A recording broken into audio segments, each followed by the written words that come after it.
Good morning students. 9th class के लिए आज हम चैप्टर 4 का जो हमने टेस्ट दिया था वही हम रिवाइज करेंगे और ये वीडियो को देख के आप लोगों ने अपना टेस्ट खुद चेक करना है और आपने इसमें मार्क्स भी देने खुद आपको, और वो फिर मार्क्स आपने मुझे व्हाट्सएप करने हैं।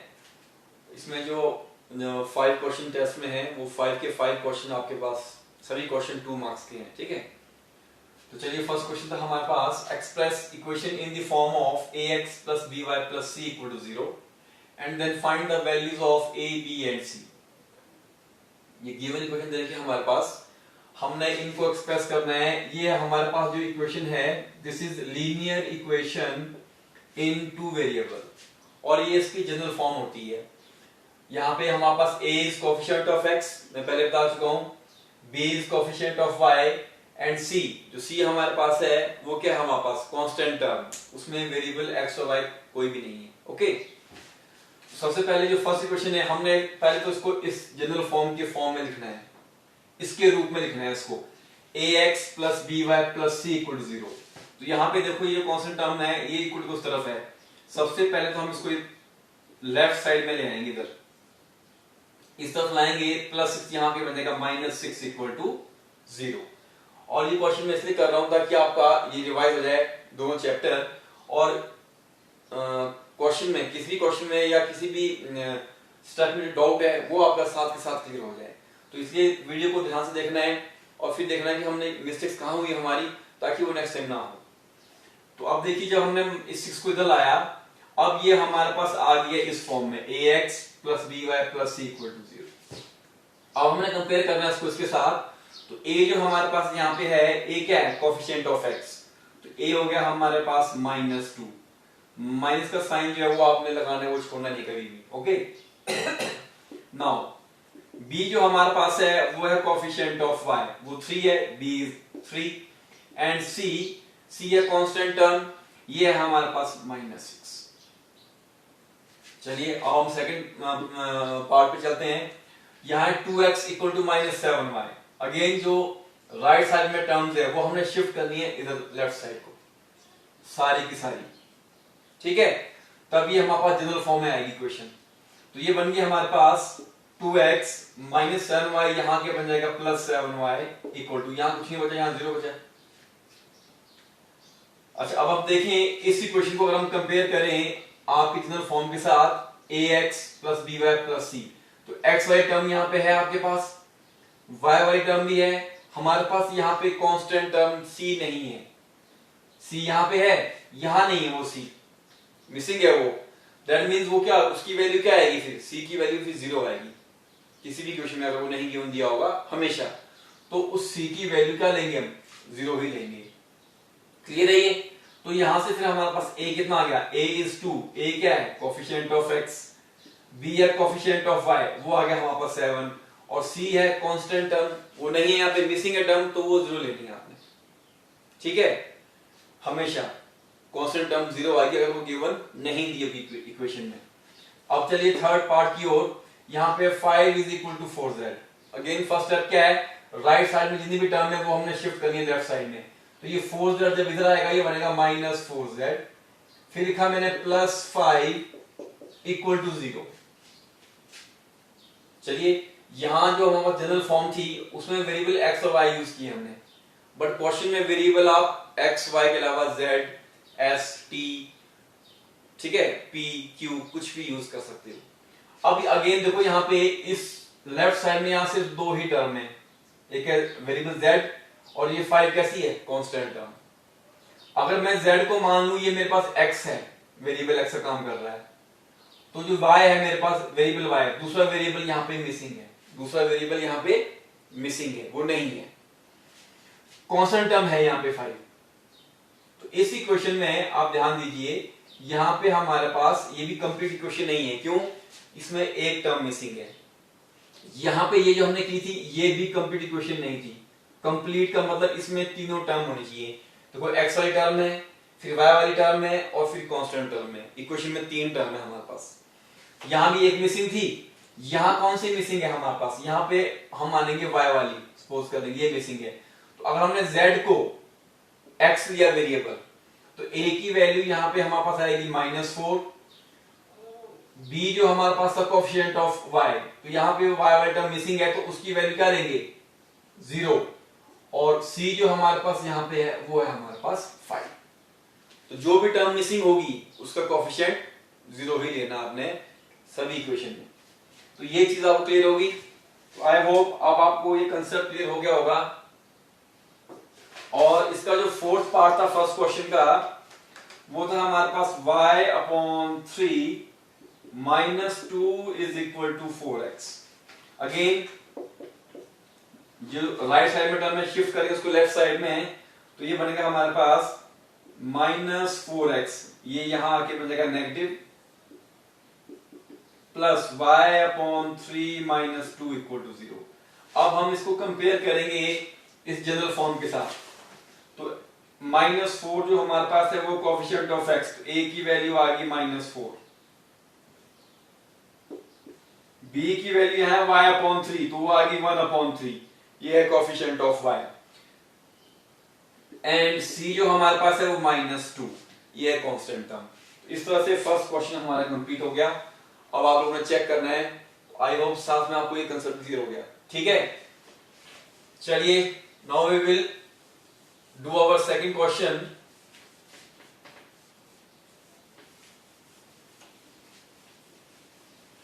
जो आपका था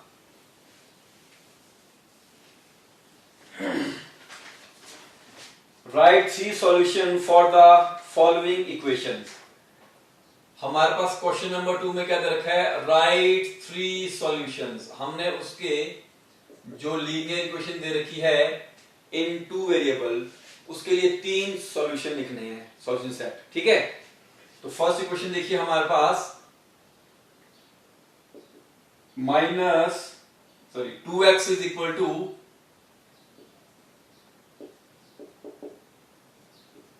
5y। तो हम क्या करते हैं, जब हमने सॉल्यूशन निकालने होते हैं तो हम क्या करते हैं, उसमें मैंने आपको बताया था हम किसी एक वेरिएबल x या y की वैल्यू निकाल लेंगे जो इजीली निकल जाए। तो यहाँ पे क्या है हमारे पास, ये जो हमारे पास इक्वेशन दे रखी है गिवन, यहाँ से x की वैल्यू आसानी से निकल जाएगी। वो क्या होगी, मेरे पास ये 2 है वो अपॉन में जाएगा इधर, क्योंकि यहाँ पे ये 2 जो है ये कोएफिशिएंट ऑफ x है और ये हमेशा अपॉन में जाता है। ठीक है, इनटू हो रहा है x सब यहाँ पे।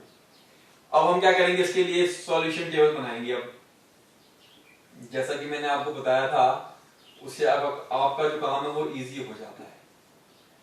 अब देखिए हमने क्या किया, x की वैल्यू आई, ये इक्वेशन 1, x की वैल्यू है 5y अपॉन 2। हमने इस y की वैल्यू यहां पुट कर दी खुद से 0। ओके, तो जब y 0 पुट किया तो यहां पुट करना है, therefore x is equal to, यहां पीछे लिख सकते हो आपकी एट y इक्वल टू 0, और यहां पे हमारे पास x क्या निकलेगा 5 into 0 upon 2।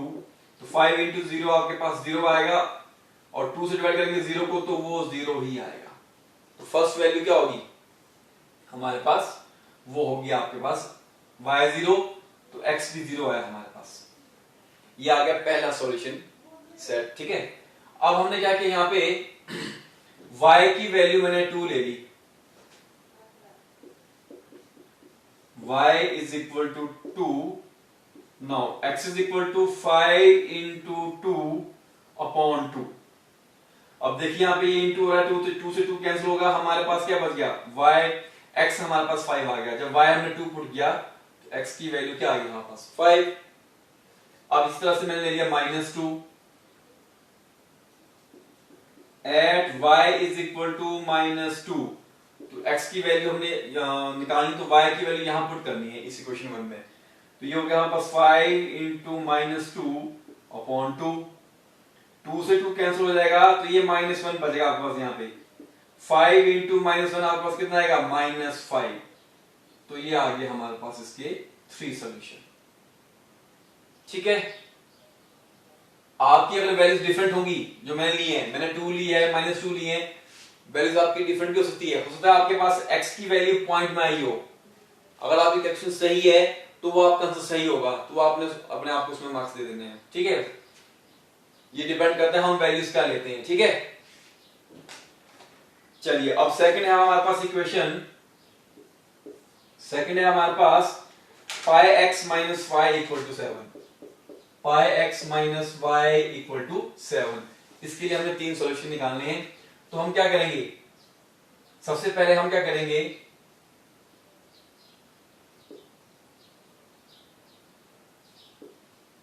Pi x is equal to, ये माइनस वाई वहां जाएगा तो प्लस का बन जाएगा, ये बनेगा 7 plus Y.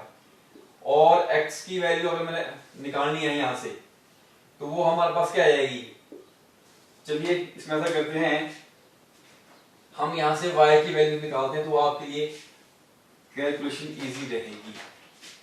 This is five x minus y equal to 7 minus y is equal to 7 minus five x, और ये माइनस मैं वहां शिफ्ट करूंगा तो यहां से y की वैल्यू आएगी y is equal to minus, ये माइनस बाहर रहेगा ब्रैकेट में अंदर, और जब अंदर ये मल्टीप्लाई करेंगे तो दोनों की जो साइन है वो चेंज हो जाएगी, तो ये आएगा हमारे पास माइनस 7 प्लस पाई एक्स, ये हमारे पास इक्वेशन आ गई। अब इसके लिए हम टेबल बनाएंगे। ओके, जो हमारा सॉल्यूशन सेट होगा वो मैं यहां बना रहा हूं सेकेंड पार्ट के लिए। This is x, this is y, इसके लिए टेबल बन रहा है। अब यहां पे देखो x, y की वैल्यू निकाली मैंने 7 माइनस 7 प्लस पाई एक्स, तो x जब मैं 0 पुट करूंगा वो यहां पुट करना है, तो y क्या आएगा मेरे पास माइनस 7 प्लस पाई इंटू 0, तो y की वैल्यू क्या आएगी माइनस 7, ये पाई इंटू 0 सारा 0 हो जाएगा, तो ये आ गया मेरे पास माइनस 7। उसके बाद मैंने क्या पुट करनी वैल्यू, x की 1 वैल्यू पुट कर दी मैंने, तो y is equal to minus 7 plus five into 1, x की वैल्यू यहां पुट करो मैं क्वेश्चन 1 में, ये ध्यान देना आप लोगों ने, ठीक है। पाई इंटू 1 तो पाई रहेगा, तो y की वैल्यू कितनी आई माइनस 7 प्लस पाई, या आप इसको पाई माइनस 7 ऐसे भी लिख सकते हो, पाई प्लस का लिखा पहले, वो माइनस 7 लिखा बाद में, तो ये आ गया हमारे पास पाई माइनस 7, सॉरी नीचे आएगा ये आई y की वैल्यू पाई माइनस 7। फिर x2 पुट करेंगे तो y कितना आएगा हमारे पास माइनस 7 प्लस पाई इंटू 2, और ये बन जाएगी हमारे पास 2 इंटू पाई, 2 पाई माइनस 7। हो सकता है आपकी वैल्यूज डिफरेंट हो, मैं अगेन फिर से बोल रहा हूं, बट आपकी कैलकुलेशन सही होनी चाहिए। फिर भी कोई डाउट हो तो आप मुझसे पूछ सकते हो। इस तरह से हमारा क्वेश्चन नंबर 2 भी हो गया। This is complete. अब आप चेक कीजिएगा इसको।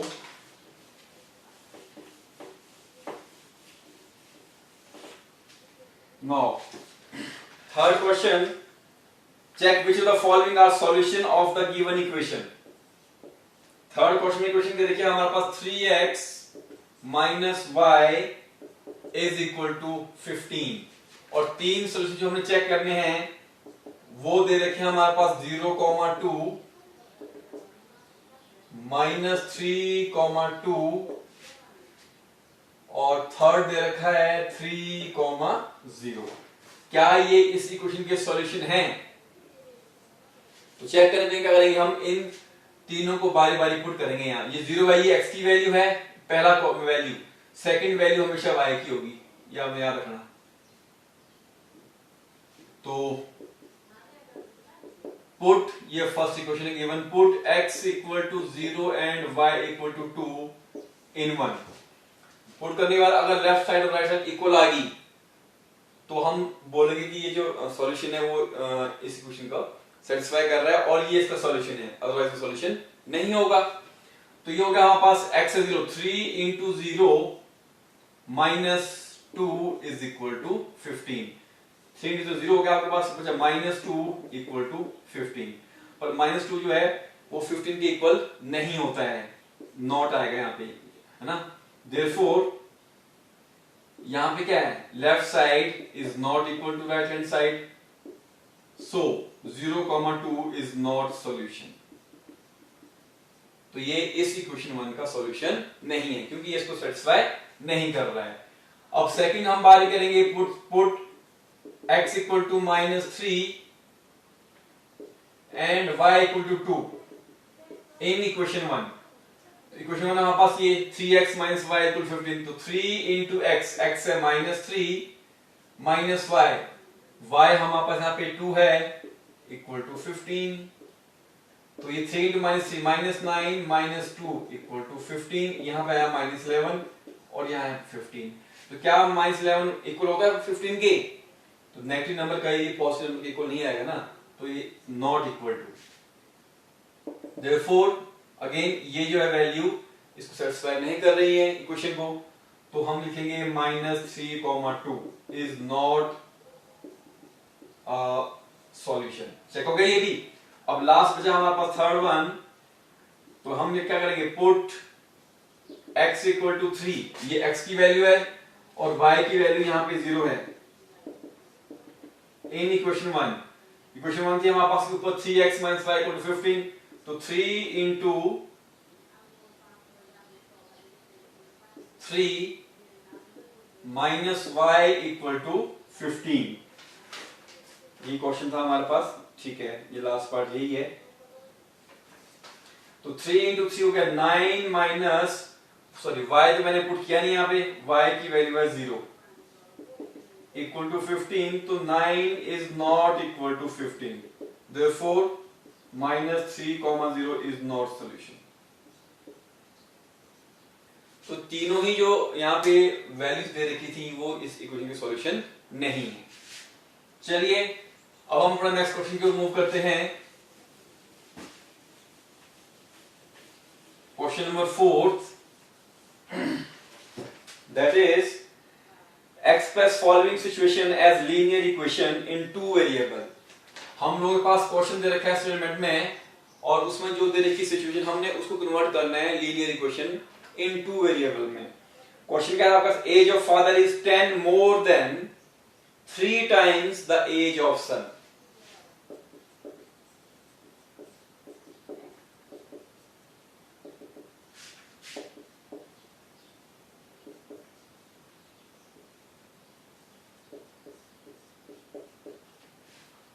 तो हम क्या करेंगे, लेट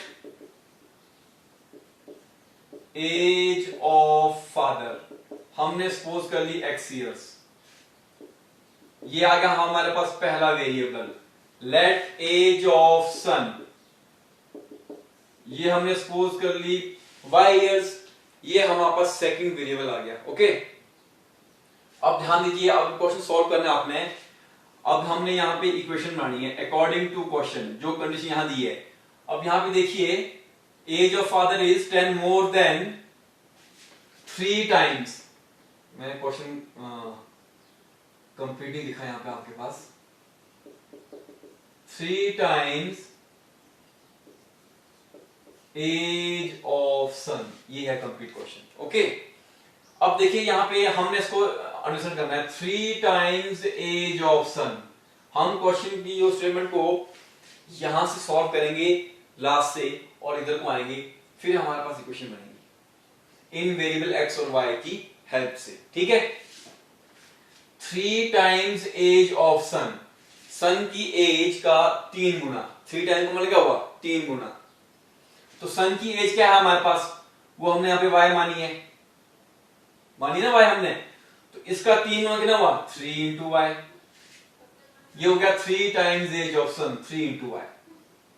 ठीक है, फिर 10 मोर देन, तो इससे 3 इंटू y से 10 मोर देन मतलब 10 ज्यादा है, तो मतलब 10 इसमें ऐड कर देंगे।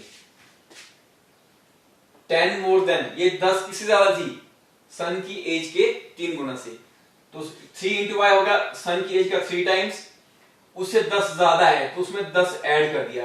10 मोर का मतलब 10 साल ज्यादा है उम्र, किसकी, फादर की।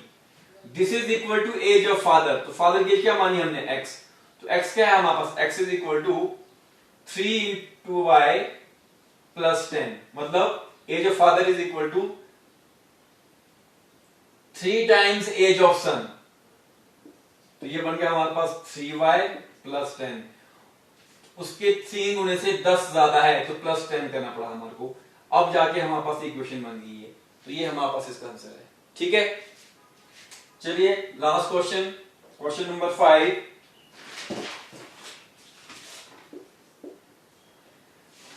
For what value of k if x equal to 3, तो मतलब हमने इसमें फाइंड k निकालना है, if x is equal to 3 and y is equal to 4 is solution of the equation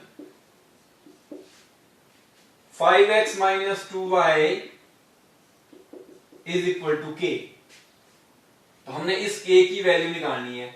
तो करना क्या, आपने ये जो वैल्यूज दे रखी हैं x और y के बदले यहां पुट कर देनी है। This is our first equation, put x equal to 3 and y is equal to 4 in equation 1। और ये पुट क्यों किया हमने, क्योंकि क्वेश्चन में गिवन दे रखा है कि ये दो वैल्यूज हैं x और y की, ये इस इक्वेशन के सॉल्यूशन हैं दोनों, मतलब ये इस इक्वेशन को सेटिस्फाई करेंगे। ठीक है, तो देयरफॉर यहां से क्या आएगा हमारे पास 5 into 3 minus 2y, 2 into y है, y की वैल्यू यहां पे हमने 4 पुट कर the equal to k, 5x, तो x के बदले यहां 3 पुट कर दिया, तो ये आ गया हमारे पास 15 minus 8 is equal to k, 7 is equal to k। तो k का जो हमारे पास आंसर आया, k की वैल्यू 7 आ गई। अब आपने चेक करना है टेस्ट, और आई होप, मैं उम्मीद करता हूं कि साथ के साथ आपके डाउट्स भी क्लियर हो गए जो जहां आपको प्रॉब्लम आई थी, और अपने मार्क्स मुझे आप व्हाट्सएप कर दीजिए। Thank you.